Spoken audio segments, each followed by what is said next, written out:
землю! Лежать! Лежать! Лежать! Лежать!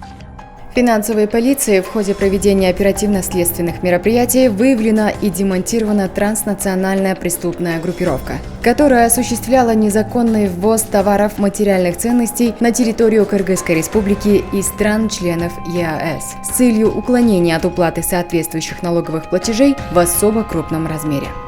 Каким образом реализовывается вышеуказанная преступная схема?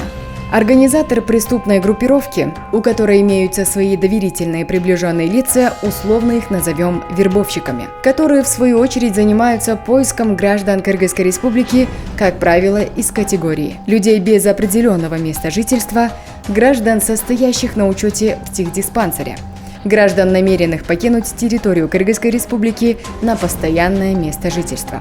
При этом вышеуказанной категории лиц обещаются денежное вознаграждение в сумме 20-30 тысяч долларов США. На указанные подставные лжефирмы в течение месяца завозятся товарно-материальные ценности, где, согласно действующего налогового законодательства, фирма должна заявить и уплатить соответствующие налоги за импорт завезенной продукции. Однако после истечения месяца руководители лжефирм исчезают.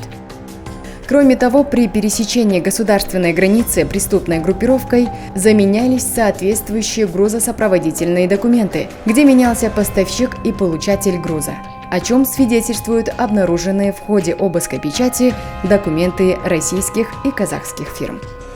13 февраля 2021 года при проведении оперативно-розыскных мероприятий задержан главный организатор и члены преступной группировки, которым вменяется статьи Уголовного кодекса Кыргызской республики, такие как лжепредпринимательская деятельность, подделка документов и уклонение от уплаты налогов.